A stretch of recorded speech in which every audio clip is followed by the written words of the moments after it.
Hope you all are good, well, happy and healthy. बच्चों, आशा है आप सारे स्वस्थ होंगे और हमेशा की तरह अपनी पढ़ाई में व्यस्त होंगे। बच्चों, आजकल हम पढ़ रहे हैं बाल महाभारत कथा, और बाल महाभारत कथा के पिछले भाग में हमने पढ़ा था विदुर और कुंती। विदुर कौन थे? विदुर जो रानी अंबालिका थी उनकी दासी के पुत्र थे और धर्मशास्त्र और राजनीति के बहुत बड़े ज्ञाता थे और हर समय जो है वह नीति की बातें किया करते थे। और उनकी विद्वता और राजनीतिशास्त्र और धर्मशास्त्र में उनकी प्रकांडता को देखते हुए उनको जो है प्रधानमंत्री नियुक्त किया गया था राजा का। राजा कौन थे? धृतराष्ट्र का प्रधानमंत्री नियुक्त किया था, यानी कि उनको वो जो है सलाह देने का कार्य करते थे, क्योंकि वो हमेशा राज्य के लिए अच्छा सोचते थे। ठीक है, उसके बाद आते हैं हम कुंती के बारे में। कुंती थी जो श्री कृष्ण थे, उनके पितामह थे शूरसेन, उनकी कन्या का नाम था प्रथा। प्रथा थी जो शूरसेन थे, उनके जो फुफेरे भाई थे वह संतानहीन थे, उनके पास कोई संतान नहीं थी, तो उन्होंने जो है प्रथा को उनको गोद दे दिया था। उनका नाम था कुंती भोज। ठीक है, और क्योंकि कुंती भोज के यहाँ प्रथा का लालन पालन हुआ, वहां पर वो बड़ी हुई, तो इसी कारण उनका नाम कुंती रख दिया गया। ठीक है, और जो है सूर्य से संयोग के कारण उनका एक पुत्र हुआ जो कर्ण, जो बाद बहुत ज्यादा महारथी होता है, महाभारत के युद्ध में उनका वर्णन होता है। आगे हम आज क्लास में उसको पढ़ने वाले हैं। और फिर उसके बाद जब वह बड़ी होने लगी तो उनकी जब विवाह के योग्य उम्र हो गई तो उन्होंने उनका स्वयंवर रचा, और जो हस्तिनापुर के जो राजा थे पांडु वो वहां गए, उनके साथ उनका विवाह हो गया। और जो पांडु थे उन्होंने दूसरा विवाह जो मद्र राज थे उनकी कन्या माद्री के साथ हो गया। तो बच्चों, और जब वह जंगल में शिकार खेलने के लिए गए थे तो उस समय ऋषि दंपत्ति जंगल में विहार कर रहे थे, घूम रहे थे, तो जो पांडु थे उन्होंने उनको जो है तीर चला दिया और जो ऋषि थे उनकी मौत हो गई। तो इससे जो है ऋषि ने उनको श्राप दिया। इस श्राप से खिन्न होकर के वह जंगल में चले गए अपनी दोनों पत्नियों के साथ, और वहां पर जो है सन्यासी जीवन व्यतीत करने लगे। और वहीं पर उनके जो है बाद में जो है उनके 5 पुत्र हुए। जब वह बड़े हुए तो फिर जो है जो वहां के ऋषि मुनि थे उन्होंने जो है भीष्म पितामह को वह सौंप दिए। तो बच्चों, आगे आज पढ़ते हैं हम भीम और कर्ण। ठीक है, भीम के बारे में हम पढ़ेंगे और कर्ण के बारे में। ये पाठ थोड़ा सा ज्यादा है, तो हम इस पाठ में आए हुए जो कठिन शब्द हैं उनको देख के पढ़ेंगे, और इसमें कुछ ज्यादा समझना नहीं है, ये आपको पढ़ना है। ठीक है, मैं इसको पढ़ते जाऊंगा और जो भी कठिन शब्द होगा उसको आपको समझा दूंगा, बाकी कुछ नहीं है। ठीक है, ओके। भीम 5 पांडव तथा धृतराष्ट्र के स्वपुत्र जो कौरव कहलाते थे। ठीक है, जो 5 पांडव थे जो पांडु के पुत्र थे, और जो धृतराष्ट्र थे वो कौन थे? कौरव। पांचों पांडव तथा धृतराष्ट्र के 100 पुत्र जो कौरव कहलाते थे हस्तिनापुर में साथ साथ रहने लगे। और वह जब हस्तिनापुर आ गए जंगल से तो वह साथ साथ रहने लगे। खेल कूद हंसी मजाक सब में वे एक साथ रहते। शरीर बल में पांडव पुत्र भीम सबसे बढ़कर था, क्योंकि भीम आपने देखा होगा, आपने महाभारत में देखी होगी तो कितना बड़ा शरीर। ठीक है, और जो भीम था वो बहुत ज्यादा, वो सबसे ज्यादा भारी थे, उनके पास सबसे ज्यादा ताकत थी। खेलों में वह दुर्योधन और उसके भाइयों को खूब तंग किया करता था भीम। ठीक है, यद्यपि भीम मन में किसी से बैर नहीं रखता था, वह खेलने में तंग किया करता था लेकिन मन में किसी से वह बैर नहीं रखता था, और बचपन के जोश के कारण ऐसा किया करता था। बचपन में बच्चों का जोश होता है तो इसी कारण वह भी किया करता था। फिर भी दुर्योधन तथा उसके भाइयों के मन में भीम के प्रति द्वेष भाव बढ़ने लगा। और जो दुर्योधन और उसके भाई थे, क्योंकि वह बहुत ज्यादा खेलों में भी परेशान करता था, हरा देता था उनको, उनके साथ छेड़खानी बहुत करी, क्योंकि बहुत भयंकर शरीर वाला था। और जो कौरव थे वह उससे पार नहीं पाते थे, तो उससे वह वैर भाव रखने लगे, यानी कि दुश्मनी रखने लगे। ठीक है, इधर सभी बालक उचित समय आने पर कृपाचार्य से अस्त्र विद्या के साथ साथ अन्य विद्याएं भी सीखने लगे। और उधर जो है जो सारे जो बालक थे 100 कौरव और 5 पांडव, यह जो है कृपाचार्य से क्या अस्त्र शस्त्र विद्या सीखने लगे थे। ठीक है,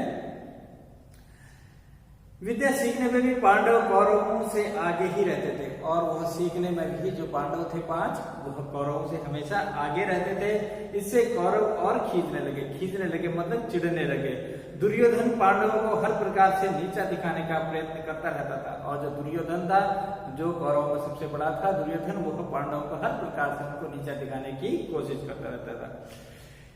भीम से तो उसकी जरा भी नहीं पड़ते थे, क्योंकि भीम बहुत शक्तिशाली था। इससे यदि वह कुछ कहता था तो वह जो उसको पटकनी दे देता था, इसलिए वह जो है उसकी बिल्कुल भी नहीं पड़ती थी। एक बार सब कौरवों ने आपस में सलाह करके यह निश्चय किया कि भीम को गंगा में डुबोकर मार डाला जाए। एक बार जो 100 के 100 कौरवों ने निश्चय किया कि भीम को गंगा में डुबा के मार डाला जाए। उसके मरने पर युधिष्ठिर, अर्जुन आदि को कैद करके बंदी बना लिया जाए, और जब वह मर जाए तो उसी का जो है दोष उन पर डाल करके युधिष्ठिर, अर्जुन और सबको जो है क्या कर दिया जाए, उनको बंदी बना लिया जाए। ठीक है, बंदी बना लिया जाए। दुर्योधन ने सोचा ऐसा करने से सारे राज्य पर उनका अधिकार हो जाएगा, और ऐसा करने से, क्योंकि नहीं तो इन पांडवों को भी राज्य में हिस्सा देना पड़ेगा, और यदि इनको बंदी बना लिया जाए और भीम को मार दिया जाए तो पूरे राज्य पर हमारा ही अधिकार हो जाएगा। एक दिन दुर्योधन ने धूमधाम से जल क्रीड़ा का प्रबंध किया और 5 पांडवों को उसके लिए न्योता दिया। एक दिन जो है जो भीम था उसने जो है बड़ी धूमधाम से जल क्रीड़ा, जो पानी का खेल होता है, उसका प्रबंध किया और जो है पांडवों को न्योता दिया। बड़ी देर तक खेलते और तैरने के बाद सबने भोजन किया और अपने अपने डेरों में जाकर सो गए। दुर्योधन ने छल से भीम के भोजन में विष मिला दिया था। सब लोग खूब खेले तैरे थे, सो थक थकाकर सो गए। भीम को विष के कारण गहरा नशा हो गया, वह डेरे पर भी न पहुंच पाया और नशे में चूर होकर गंगा किनारे रेत पर ही गिर गया। इसी हालत में दुर्योधन ने लताओं में उसके हाथ पैर बांध कर उसे गंगा में बहा दिया, क्योंकि उनको जहर खिला दिया था तो वह वहां तक नहीं पहुंच पाया, और जब बेहोश होकर के वहीं रेत पर लौट गया। और इसका फायदा उठा करके दुर्योधन ने उसके बेलों से जो है लताएं मतलब बेलों से उसके हाथ पैर बांध कर गंगा में बहा दिया। लताओं से जकड़ा हुआ भीम का शरीर गंगा की धारा में बहता हुआ दूर निकल गया, क्योंकि वह जकड़ा हुआ था, बांध रखे थे, तो वह बहता हुआ दूर निकल गया। इधर दुर्योधन मन ही मन यह सोचकर खुश हो रहा था कि भीम का तो काम ही तमाम हो गया होगा। जब युधिष्ठिर आदि जागे और भीम को न पाया तो चारों भाइयों ने मिलकर सारा जंगल तथा गंगा का वह किनारा जहाँ जल क्रीड़ा की थी छान डाला, पर भीम का कहीं पता न चला। अंत में निराश होकर दुखी हृदय से वे अपने महल को लौट आए। इतने में ही क्या देखते हैं कि भीम झूमता झामता चला आ रहा है, क्योंकि उनको तो जहर दे रखा था। वह तो इतने में देखते हैं कि वह जो भीम है वह झूमता लड़खड़ाता हुआ वह चला आ रहा है। पांडवों और कुंती के आनंद का ठिकाना रहा। जब उनका भाई आ गया तो जो बहुत ज्यादा खुश हुए। ठीक है, युधिष्ठिर, कुंती आदि ने भीम को गले से लगा लिया, पर यह सब हाल देखकर कुंती को बड़ी चिंता हुई। ऐसा हाल देख करके कुंती को बहुत ज्यादा चिंता हुई। उसने विदुर को बुला भेजा और अकेले में उनसे बोली, दुष्ट दुर्योधन जरूर कोई न कोई चाल चल रहा है, राज्य के लोभ में वह भीम को मार डालना चाहता है, मुझे इसकी चिंता हो रही है। जब जो है इतने में जो है जो कुंती थी उनको बहुत चिंता हुई। उन्होंने जो है विदुर को बुलाया, क्योंकि विदुर जो है सलाहकार थे राज्य के। तो उनने उनसे कहा कि जो दुर्योधन है वह दुष्ट है, वह चाल चल रहा है और मुझे जो है अपने बच्चों की चिंता हो रही है, स्पेशली वह भीम को मार डालना चाहता है। राजनीति की कुशल विदुर कुंती को समझाते हुए बोले, तुम्हारा कहना सही है, क्योंकि वह जो है चतुर थे। वह जो है कुंती को समझाते हुए बोले कि तुम्हारा कहना तो सही है, परंतु कुशल इसी में है कि इस बात को अपने तक ही रखो। प्रकट रूप से दुर्योधन की निंदा कदापि न करना। वो बोला तुम्हारी बात सही है, लेकिन जो है ये बात अपने तक ही रहना। दुर्योधन की निंदा जो है खुलेआम दुर्योधन की निंदा कभी मत करना है, क्योंकि इससे क्या होगा, नहीं तो इससे उनका द्वेष और बढ़ेगा। यदि तुम जो है खुलेआम दुर्योधन से कुछ कहोगी तो वह और ज्यादा तुम्हारे प्रति बैर भाव रखेगा, दुश्मनी रखेगा। इस घटना से भीम बहुत उत्तेजित हो गया था। उसे समझाते हुए युधिष्ठिर ने कहा, भाई भीम अभी समझ नहीं आया है। तो इस घटना को सुनकर के जो भीम था वो बहुत ज्यादा क्रोधित हो गया। वह तो एक ही बार में उसको उठा के फेंक देता, लेकिन जो उसके भाई ने उसको समझाया, किसने, युधिष्ठिर ने। युधिष्ठिर जो है धर्मज्ञ थे, ठीक है, उन्होंने समझाया कि यह अभी सही समय नहीं आया है, तुम्हें अपने आप को संभालना होगा, यानी कि धैर्य रखना होगा, ऐसा नहीं करना होगा।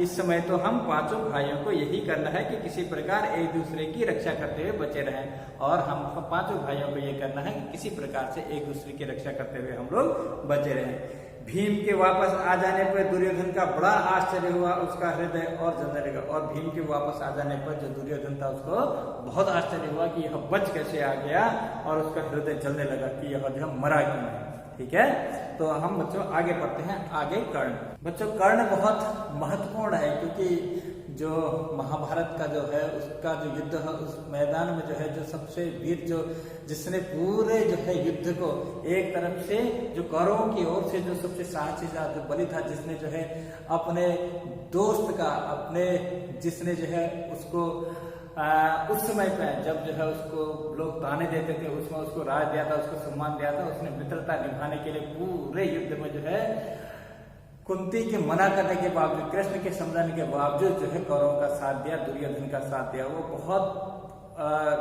गंभीर पात्र था, और जो है वह पूरे महाभारत का एक ऐसा पात्र था जो बहुत ज्यादा प्रेरणादायी है। तो बच्चों इसको हम समझते हैं। ठीक है, कर्ण कौन था। और मैंने एक बार फिर आपको बोला था कि रश्मि रथी, जब आप बड़े हो जाएंगे तो रश्मि रथी पढ़िएगा, अभी तो आप छोटे हैं, आपकी समझ में नहीं आएगा। जब आप बड़े हो जाएंगे तो आप लोग जो है रश्मि रथी जरूर पढ़िएगा। ठीक है। पांडवों ने पहले कृपाचार्य और बाद में द्रोणाचार्य से अस्त्र शस्त्र की शिक्षा पाई। उनको जब विद्या में काफी निपुणता प्राप्त होगी तो एक भारी समारोह किया गया। जो पांडव और कौरव थे उन्होंने जो है जब अस्त्र शस्त्रों की शिक्षा पाई, जब उनकी शिक्षा पूरी होगी, जब वो पूरी तरह के निपुण हो गए, तो एक जो है समारोह का आयोजित किया गया, जिसमें जो है उनको अपनी जो भी उन्होंने विद्या प्राप्त की थी उसको प्रदर्शित करना था। ठीक है, इसमें सबने अपने कौशल का प्रदर्शन किया। सारे नगरवासी इस समारोह को देखने आए थे। तरह तरह के खेल हुए और हर एक राजकुमार यही चाहता था कि वही सबसे बढ़कर निकले।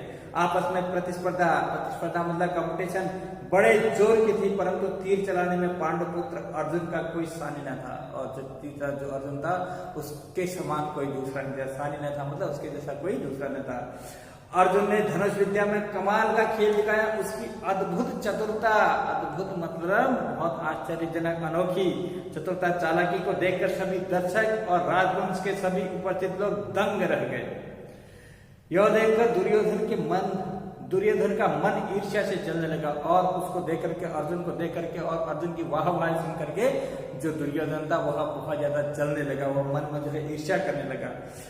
अभी खेल हो ही रहा था कि इतने में रंगभूमि के द्वार पर खम ठोकते हुए एक रौबीला और तेजस्वी युवक मस्तानी चाल से आकर अर्जुन के सामने खड़ा हो गया। इतने में जब खेल चल ही रहा था, एक जो है मस्त चाल में चलता हुआ, खम ठोकता हुआ, यानी कि अपने पैरों में मारता हुआ कि आ जाए किसी को मेरे साथ यदि युद्ध करना है, तो ऐसे हुआ आता हुआ एक रौबीला मतलब जिसके चेहरे पर रौब हो, वह जो है जो बहुत ज्यादा वीर हो। ठीक है, अर्जुन के सामने यह मस्तानी अर्जुन के सामने खड़ा हो गया। यह युवक और कोई नहीं, अधिरथ द्वारा पोषित कुंती पुत्र कर्ण ही। कुंती का जो पुत्र होता, जो उन्हें बहा दिया था, जो है अधिरथ को मिल गया था, वह कर्ण ही था। लेकिन उसके कुंती पुत्र होने की बात किसी को मालूम नहीं थी, और किसी को भी पता नहीं था कि ये जो कर्ण है, ये जो बालक आ रहा है, यह जो योद्धा युद्ध में करने के लिए आ रहा है, यह जो है कुंती का ही पुत्र है। रंगभूमि में आते ही उसने अर्जुन को ललकारा। उसने आवाज लगाया अर्जुन को, अर्जुन जो भी करतब तुमने यहाँ दिखाया है उनसे बढ़कर कौशल मैं दिखा सकता हूँ, क्या तुम इसके लिए तैयार हो? बहुत रौब से बोला। इस चुनौती को सुनकर दर्शक मंडली में बड़ी खलबली मच गई, पर ईर्ष्या की आग से जलने वाले दुर्योधन को बड़ी राहत मिली। जब उसने देखा कि एक व्यक्ति आ गया है जो अर्जुन को ललकार रहा है, तो उसको बहुत ज्यादा आनंद आया। बाकी लोगों में खलबली बन गई कि ये कौन आ गया। वह बड़ा प्रसन्न हुआ। उसने तपाक से कर्ण का स्वागत किया और उसे छाती से लगाकर बोला, अहो कहो कर्ण, कैसे आए, बताओ हम तुम्हारे लिए क्या कर सकते हैं। और दुर्योधन ने उसको गले से लगा लिया, बोलो कर्ण कैसे आना हुआ, हम तुम्हारे लिए क्या कर सकते हैं, बताओ। कर्ण बोला, राजन मैं अर्जुन से द्वंद्व युद्ध और आपसे मित्रता करना चाहता हूँ। और जो है क्योंकि वह जो विरोधी था, उसे क्योंकि जो कर्ण था, कर्ण जो है वह अर्जुन से जो है युद्ध करना चाहता था, वह अर्जुन को हराना चाहता था किसी भी प्रकार से।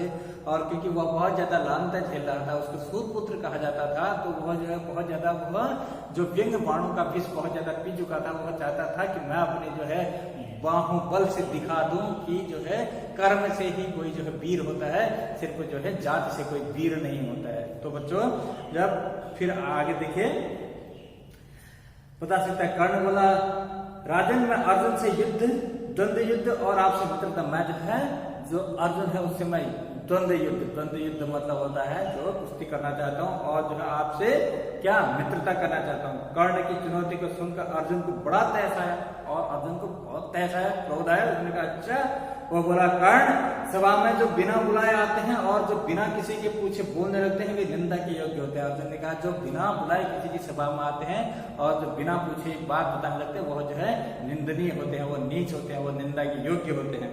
ठीक है, यह सुनकर कर्ण ने कहा अर्जुन यह उत्सव केवल तुम्हारे लिए ही नहीं मनाया जा रहा है, सभी प्रजाजन इसमें भाग लेने का अधिकार रखते हैं। व्यर्थ डींगे मारने से फायदा क्या, चलो तीरों से बात करना। उन्होंने कहा कि अर्जुन ये जो बना रखा है यह जो है योद्धाओं के लिए बना रखा है, कोई भी आ सकता है, सारी प्रजा के लिए बना रखा है और खाली ऐसे डींगा मारने से कोई फायदा नहीं है। चलो अब जो हम तीर कमान से बात करते हैं, अगर तुम में ऐसी बात है तो आ जाओ युद्ध मैदान में। ठीक है, तीरों से बात करना है। जब कर्ण ने अर्जुन को यूं चुनौती दी तो दर्शकों ने तालियां बजाई और जो है दर्शकों को और मजा आया, उन्होंने जो है तालियां बजाई। उनके दो दल बन गए और जो है उनके दो दल, किसी भी जगह जब कोई टीम लड़ती है तो आपने देखा होगा कहीं खेल होता है, द्वंद्व होता है, कुश्ती होते हैं तो उसमें दो दल होते हैं, उसमें जो है दोनों के सपोर्टर होते हैं। ऐसे ही वहां भी दो दल बन गए। ठीक है, एक दल अर्जुन को बढ़ावा देने लगा, दूसरा कर्ण को। इसी प्रकार वहां इकट्ठी स्त्रियों के भी दो दल बन गए।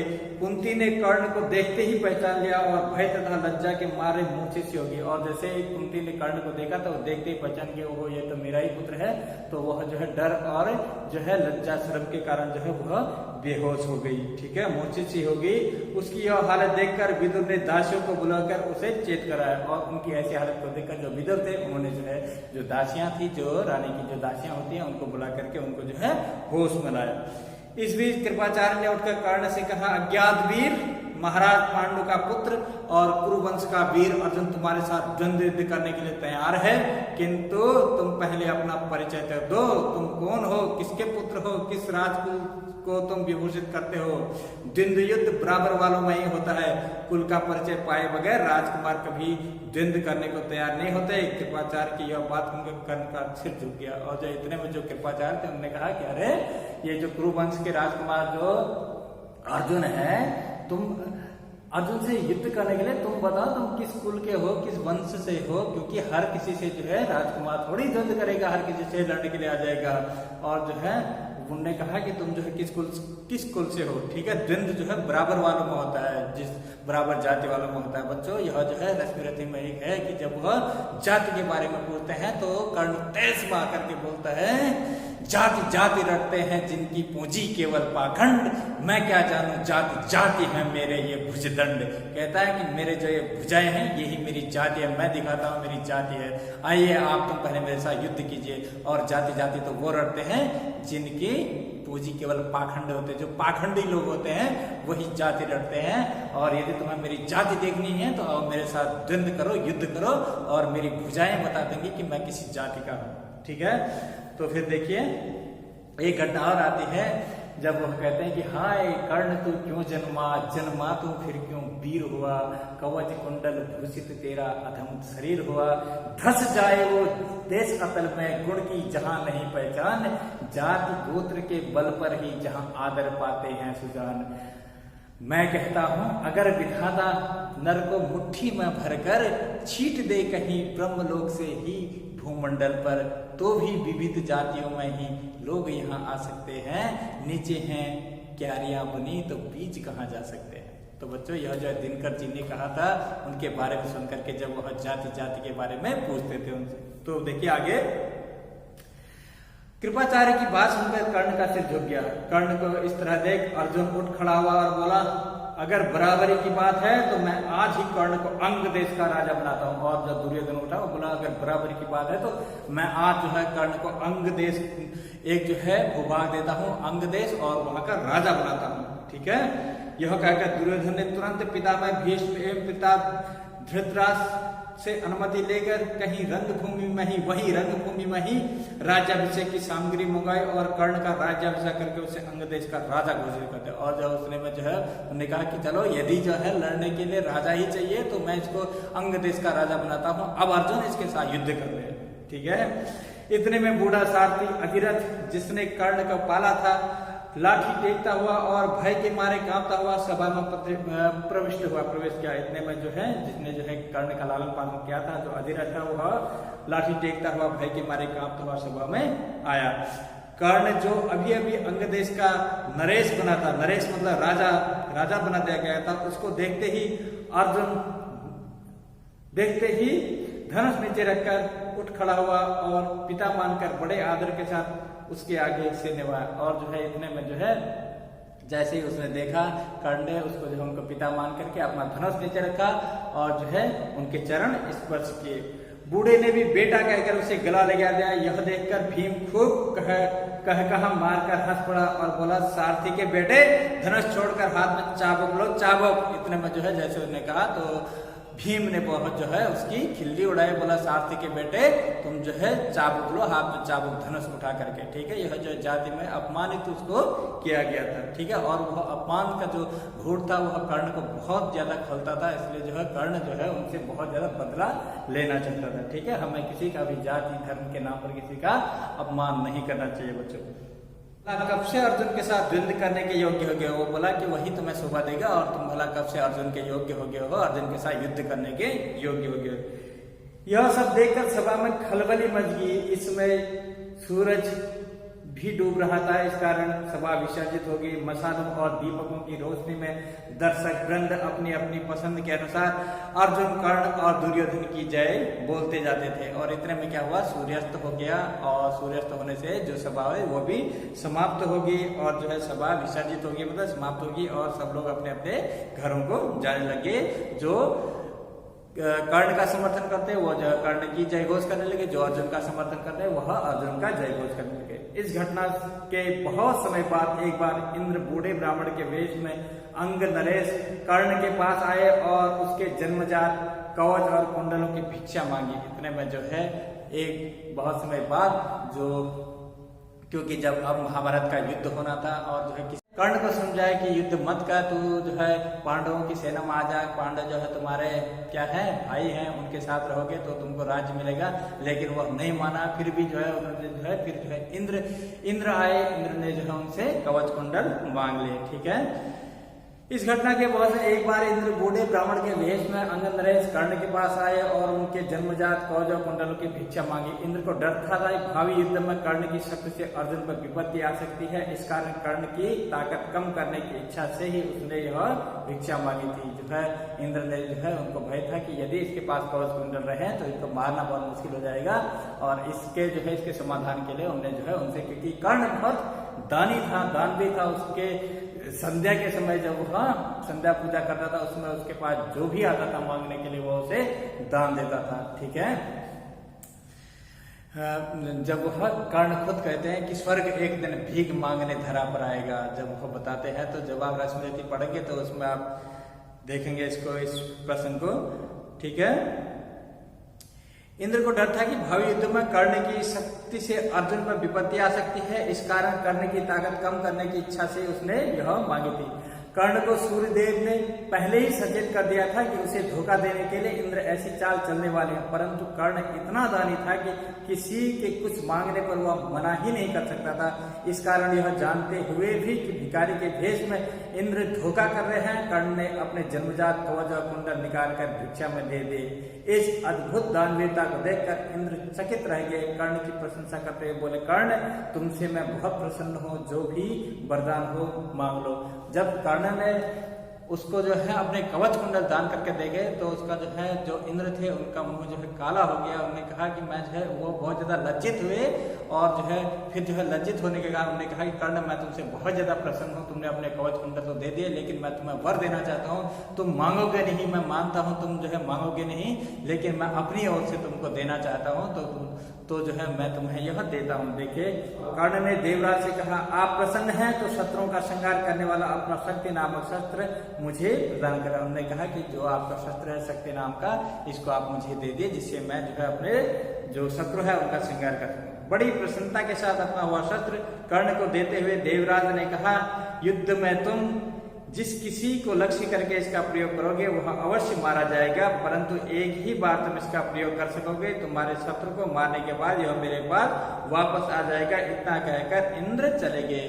जो उन्होंने कहा कि मैं आपको दे तो रहा हूं लेकिन जो तुम्हारा सबसे जो खतरनाक शत्रु हो उसी पर तुम जो है इसका प्रयोग करना है, क्योंकि यह एक ही बार काम आएगा। जब तुम इसको एक बार काम कर लोगे तो उसके बाद यह मेरे पास आ जाएगा। ठीक है। एक बार कर्ण को परशुराम जी से ब्रह्मास्त्र सीखने की इच्छा हुई और जो कर्ण था उनको जो है जब वो परशुराम के आश्रम में ब्रह्मास्त्र सीखने के लिए गए और उन्होंने, क्योंकि परशुराम जो थे वह जो है ब्राह्मणों को ही सिखाते थे, वह ब्राह्मण बन करके जो है उनके आश्रम में ब्रह्मास्त्र सीखने के लिए गए। इसलिए वह ब्राह्मण के वेश में परशुराम जी के पास गया, प्रार्थना की कि उसे शिष्य स्वीकार करने की कृपा करें। परशुराम जी ने उसे ब्राह्मण समझकर शिष्य बना लिया। इस प्रकार छल से कर्ण ने ब्रह्मास्त्र चलाना सीख लिया और इस प्रकार से छल कपट से कर्ण ने जो है ब्रह्मास्त्र चलाना सीख लिया। एक दिन परशुराम कर्ण की जांघ पर सिर रखकर सो रहे थे, इतने में एक काला भौंरा कर्ण की जांघ के नीचे घुस गया और काटने लगा। कीड़े के काटने से कर्ण को बहुत पीड़ा हुई और जांघ से लहू की धारा बहने लगी, पर कर्ण ने इस भय से कि कहीं गुरुदेव की नींद न खुल जाए जांघ को जरा भी हिला डुला नहीं। कर्ण ने जो है एक बार जब वह क्योंकि थक गए थे प्रैक्टिस करते करते, तो एक बार जो है गुरु जो है एक पेड़ की छाया में बैठे हुए थे और कर्ण की जांघों में सर रख के परशुराम सोए हुए थे। इतने में एक भौंरा आया, वह जो है कर्ण की बाहों में जो है छेद कर दिया उसने और जो है कर्ण यदि हिलते तो जो है गुरु की नींद खुल जाती और जो है वह हिले डुले नहीं। तो वह जो भौंरा था वह जो है घुसता ही जा रहा था, अंदर घुसता ही जा रहा था और कर्ण को इतनी असहनीय पीड़ा हो रही थी, फिर भी उस पीड़ा को वह जो सहन कर रहा था। और जो है जब उसका खून टपकने लगा और जब उसकी खून की गर्माहट से परशुराम की आंखें खुली, उन्होंने देखा कि यह तो भयंकर सहन शक्ति वाला है। फिर देखिए आगे क्या होता है। कर्ण ने इस भय से गुरुदेव की जांघ को जरा भी हिला डुला नहीं। जब खून से परशुराम की देह भीगने लगी तो उनकी नींद खुली। उन्होंने देखा कि कर्ण की जांघ से खून बह रहा। यह देखकर परशुराम बोले बेटा सच बताओ तुम कौन हो। तब कर्ण असली बात न छिपा सका, उन्हें स्वीकार कर लिया कि वह ब्राह्मण नहीं बल्कि सूत पुत्र है। यह जानकर परशुराम को बड़ा क्रोध आया अथवा उन्हें इसी घड़ी कर्ण को सांप देते हुए कहा क्योंकि तुमने अपने गुरु को ही धोखा दिया है, इसलिए जो विद्या तुमने मुझसे सीखी है वह अंत समय में तुम्हारे लिए किसी काम में आएगी। ऐन वक्त पर यानी कि जिसमें तुम्हें आवश्यकता होगी उसे भूल जाओगे और रण क्षेत्र में तुम्हारे रथ का पहिया पृथ्वी में धस जाएगा। और उन्होंने कहा कि रण क्षेत्र में जो तुम्हारा रथ का पहिया होगा वह जो पृथ्वी में धस जाएगा। परशुराम जी का यह श्राप झूठा न हुआ। जीवन भर कर्ण को उसकी सिखावी ब्रह्मास्त्र विद्या याद रही, पर कुरुक्षेत्र के मैदान में अर्जुन से युद्ध करते समय कर्ण को वह याद न रही। दुर्योधन के घनिष्ठ मित्र कर्ण ने अंत समय तक कौरवों का साथ न छोड़ा। कुरुक्षेत्र के युद्ध में भीष्म तथा आचार्य द्रोण से के आहत हो जाने के बाद दुर्योधन ने कर्ण को ही कौरव सेना का सेनापति बनाया। कर्ण ने 2 दिन तक अद्भुत कुशलता के साथ युद्ध का संचालन किया। आखिर जब सांपवश उनके रथ का पहिया जमीन में धस गया और वह धनुष बाण रखकर जमीन में धसा हुआ पहिया निकालने का प्रयत्न करने लगा, तभी अर्जुन ने उस महारथी पर प्रहार किया। माता कुंती ने जब यह सुना तो उनके दुख का पार न रहा। बच्चों फिर जो है जब युद्ध हो रहा था भीष्म और भीष्म पितामह जैसे लोग जो है जब जो है जिनकी मृत्यु होगी युद्ध में, तो उसके बाद जो दुर्योधन था उसने जो है जो सेना की कमान थी वह कर्ण को दे दी। कर्ण ने 2 दिन तक पूरी वीरता के साथ युद्ध लड़ा और जहां अंत में उसका रथ का पहिया जो श्राप के कारण जो है जमीन में धंस गया, और उस पहिए को निकालने के लिए जब वह नीचे उतरा तो जो है कृष्ण ने अर्जुन से कहा, अर्जुन देख क्या रहे हो, यही समय है, इसी समय तुम जो है चलाओ। तो इसी समय जब वह चला रहे थे तो उन दोनों में बहुत ज्यादा संवाद होता है। उस संवाद को यदि आप पढ़ेंगे तो उसके लिए मैं फिर से कहता हूँ आपको एक बार रश्मिरथी जब आप बड़े हो जाएंगे तो आप उसका जरूर पढ़िएगा रश्मिरथी को, उसमें बहुत अच्छी तरीके से समझाया गया है, आपको बहुत अच्छी समझ में आएगा। बच्चों जब वह फिर जो है कर्ण ने उस पर बाण चला दिया और वह जो है धराशायी हो गया। जब यह बात कुंती ने सुनी तो वह बहुत ज्यादा दुखी हुई, क्योंकि जो कर्ण जब वह कुंती मांगने गए थे कि तुम जो है मुझे जीवन दान दे, तो उन्होंने जो उनसे कहा था कि माँ जो है तो तुम्हारे पास 5 पुत्र रहेंगे, यदि अर्जुन मर गया तो मैं जो है तुम्हारा पुत्र बन करके तुम्हारे पास लौट आऊंगा, नहीं तो तुम्हारे पास यदि मैं मर गया तो ठीक है तुम्हारे 5 पुत्र रहेंगे, और अर्जुन के अलावा मैं किसी पर भी अपने बाण नहीं चलाऊंगा, मैं सबको छोड़ दूंगा। ठीक है, तो आज के लिए इतना ही बच्चों, फिर हम करेंगे अगली बार अगले पार्ट में। धन्यवाद।